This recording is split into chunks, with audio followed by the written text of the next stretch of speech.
नमस्कार, आप देख रहे हैं ई पेपर इंडिया। आइए नजर डालते हैं आज की खास खबरों पर। साकची कब्रिस्तान कमेटी ने भाजपा के नेताओं JNSC के विशेष अधिकारी संजय कुमार ग्रेजुएट कॉलेज की प्रिंसिपल और वहां के 2 अध्यापकों के खिलाफ साकची थाने में शिकायत की है। इस शिकायत में कहा गया है कि इन सभी आरोपियों ने साकची कब्रिस्तान की जमीन कब्जा करने की कोशिश की और दंगा फैलाने का प्रयास किया। उसको 2016 में जो एनवायरमेंटल क्लियरेंस मिला था सेंट्रल गवर्नमेंट से नया आई ब्लास्ट फर्नेस बनाने के लिए और एक्सपेंशन के लिए, वो उसको अपने जो एग्जिस्टिंग उनकी बाउंड्री थी उसके अंदर करना था। लेकिन टाटा जो है, यहाँ के जो पूर्व मुख्यमंत्री हैं, जो चीफ सेक्रेटरी हैं और यहाँ के जो DC हैं, उनकी मदद से टाटा ने उसको एक्सपैंड कर लिया, बढ़ा लिया अपनी बाउंड्री को।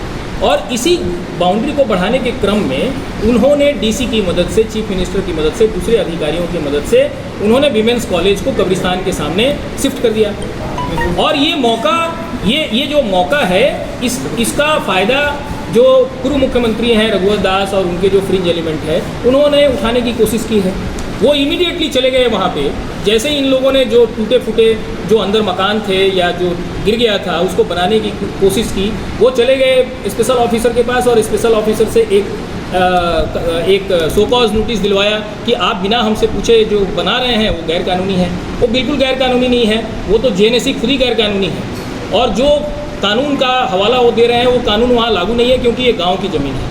तो ये सीधा सीधी जो है रघुवर दास जी और उनके लोगों का कब्जा करो, ज़मीन कब्जा करो अभियान है। वो जानते हैं कि अभी वो पावरफुल हैं, वो मुसलमानों को धकेल सकते हैं और उनकी ज़मीनें कब्जा कर सकते हैं, क्योंकि उनका इतिहास है। उससे पहले सेम नेचर ऑफ लैंड जो है वो राधा कृष्ण मंदिर का है, जिसको उन्होंने कब्जा करवाया अपने लोगों से, और वहाँ कॉमर्शियल कॉम्प्लेक्स बना हुआ है। उसका कोई नक्शा पास नहीं हुआ, वो बिल्कुल गैर कानूनी है, उसके खिलाफ कोई FIR नहीं हुआ। उसको तोड़ने की कोई कोशिश स्पेशल ऑफिसर या DCs ने नहीं की, बल्कि उस समय जो लोग थे स्पेशल ऑफिसर और DC, वो इनके साथ शामिल होकर उसको बनवाए। तो सेम नेचर, आप नक्शा देखेंगे तो आपको पता चलेगा, सेम नेचर ऑफ लैंड है। और ये लैंड टाटा के कमांड में नहीं है, टाटा खुद मानती है कि उसके कमांड में नहीं है। उसके बाद भी सब इतनी सारी जब बदमाशियाँ हुई हैं, तो ये बिल्कुल वेल प्लान्ड स्ट्रैटेजी है कि एक कब्जा कर लिया, हमारा कुछ नहीं हुआ, तो कब्रिस्तान कर लेंगे तो क्या क्या हो जाएगा हमारा।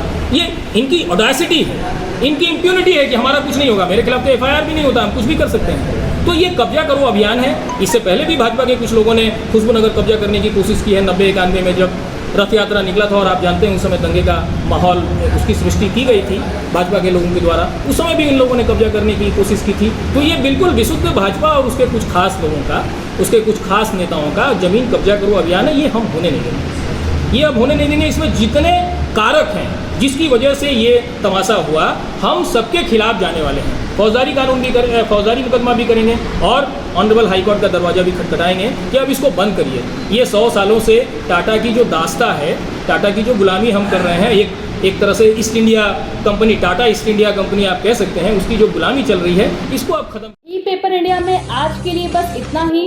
कल हम फिर हाजिर होंगे नई खबरों के साथ। तब तक के लिए देखते रहिए ई पेपर इंडिया।